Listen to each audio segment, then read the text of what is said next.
Good evening. Siobhan Strazak here, presenting my final project for assessments, special education. First, we'll start with least restrictive environment. The least restrictive environment is mandated by the law through IDEA, and it dictates that students in special education have the right to participate in the general education classroom with their peers to the fullest extent that is appropriate for them to receive their education in the least restrictive environment. So if we're looking at that on a continuum, the least restricted environment would be full-time in the general education classroom, where they are sitting alongside their peers with no additional supports. They're just like all the other students in the classroom. The next, portion of the continuum would be that they are in the general education classroom, but they're getting supports within the classroom. That might be a para, it might be the special education teacher co-teaching, something to the effect where they're still involved in the gen ed classroom, but they're receiving some services in that classroom. Next would be that they're mostly in the general education classroom, but they're receiving some specialized services in a specialized class or in a service facility or service area of the school. So they have access to the classroom, and they're in the classroom sometimes getting services to the what is the most appropriate, but they also are receiving services in an exterior area, whether that be a classroom or a resource room, to whatever degree is determined to be appropriate for them.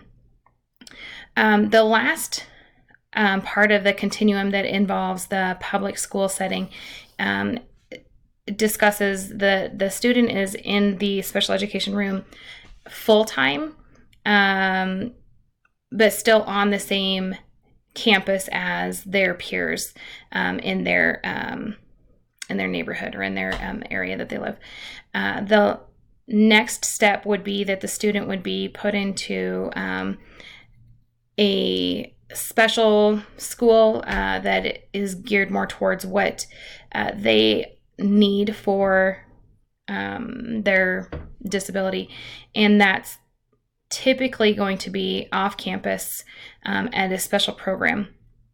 The most restrictive environment that a student with special needs would be placed in would be a residential care, or even a hospital or institution, or possibly even at home, where their needs are so great that they cannot be met in any of these other least restrictive environments. So special needs, high special needs would be possibility for the residential care. The main thing to know about the least restrictive environment is what's appropriate for the student and for the other students that are in the classroom. If the student is harmful or is disruptive constantly during the classroom, then it wouldn't necessarily be appropriate for them to be in the general education classroom all the time. And so that's something that would be determined with the individualized education program and the team that is putting together the services that the student needs. And of course, we're looking for having them in the least restrictive environment that's appropriate, and only going as far down the continuum as necessary for that student, or even for that time period for that student. If a student is struggling for whatever reason for a short period of time, they might move down further into the most restrictive environment. And then they can move back up towards the least restrictive environment if it's appropriate for them to do so.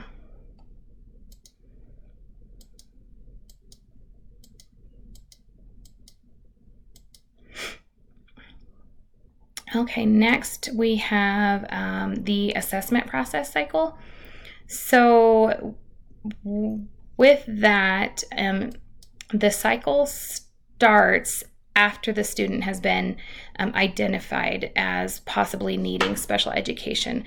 So a parent or a teacher, administrator, community member, anyone can bring the student up for identification that they might need services. And then once that has happened, then the assessment cycle begins. So it begins with evaluation. So they're going to start to do the assessments to determine if that student needs special education services. They'll do the evaluation and then they'll determine what eligibility that student meets for special education services. And then after it has been determined that they are eligible, an IEP will be developed with their IEP team to develop a program that's going to benefit them for what they need. So their accommodations and their modifications come into that area. And then after that IEP is developed, they're going to begin to provide those services. So that's where they're going to implement their program. Any service people, if they're going to receive speech or therapy of any sorts, that's where those services are going to be provided. That could even be services that are going to be provided within the classroom, in the general education classroom, reading tests to them, giving them extra time for their tests. So not necessarily to service individuals, but also within the classroom, what accommodations and modifications they're going to receive. And then the next step of the cycle is the annual review. Each student's IEP should be reviewed at least once a year. If things really change or it's necessary to review the IEP, it can be done more often, but it has to be reviewed at least once a year. And then it's a cycle, because after that annual review, they determine what that student's going to need. They're going to evaluate for that following year. They're going to determine what their eligibilities are, and then they're going to build another program for that student and provide the services, and then another annual review. So it just continues to go in a circle with that cycle of evaluation and providing services and annual reviews. So it's continuous until the student has been determined that they're not eligible any longer. And that is part of the cycle process. Okay, a big part of helping our students is having the families involved. So we want to encourage the families to participate in the assessment process and in the education of their students. So I think that the first thing that needs to happen is that we need to be open and honest with the parents and the family when we're approaching the topic of assessment. So laying out the details and the information of why the student is going to be assessed and what kind of things that we will be assessing, keeping that honesty out there. A big part of having the family involved is getting their information. So they can contribute by observing their child in the home, like they see their child all the time, and making notes of the areas like educational concerns or behavioral concerns that they're seeing, and writing those things down and providing those for the IEP team that's going to be processing everything. And part of that can be done with a parent IEP input survey. So there's items in here like their life goals and their strengths and the academic goals. The parents are very involved, or they see their children and understand their children maybe even more than the teacher does. And so having their input is a huge part of the assessment process.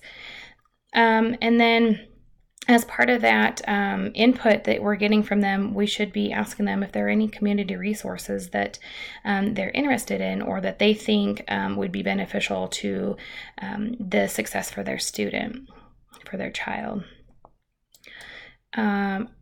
As well as those items, having the parents informed is going to help with the assessment process. When they are informed about what's happening, what's going to happen, the reasons, who, what, where, why, it's extremely beneficial to have the parents on par with everything. So providing them with information that's just broken down into more manageable chunks will help with that assessment process, so that they understand where they're at and what to expect. So once they've had the assessment process explained to them and that has been processed through, and their eligibility determination, we develop that IEP, and it's an extremely complex and confusing document. So providing them with something like an IEP flowchart that tells them what to look for in that document and the parts of that document and what those parts mean will help the parent understand, but also not feel alienated, so they can be there to help support and be part of the IEP team because they're more invested. And another element that I think is beneficial for the parents is to break down the parental rights, their legal rights for a special education process, so that they can understand those. If they understand their legal rights when it comes to assessment and developing the IEP for their child, they're going to be more informed and they're going to be less resistant to working with the IEP team for their student. Obviously, some people take offense to their student needing special education services, and so we want to make sure that we are providing the information for them so that they are comfortable with the process without as much resistance as possible. So if we just provide them with the information that is easy for them to understand and to evaluate, then it can help us with our process. All right. So in the assessment, there are lots of scores that can come through, and they can be confusing. So first, we'll look at the standard scores. So the standard scores, they're raw scores that are converted to have a mean, and typically the mean is going to be at 100, and then they have standard deviations from 100. One standard deviation below 100, it would be 85. One standard deviation above 100 is 115. There, about 68% of scores are going to be within that area from 85 to 115. Beyond that point, past the one standard deviation on either side, is going to be where your students are going to be on low average or high average, and that means that there are some exceptionalities that are showing up in there, whether that's high or that's going to be a low. Standard scores are typically used for assessments, standard assessments. They also are part of the IQ standard score.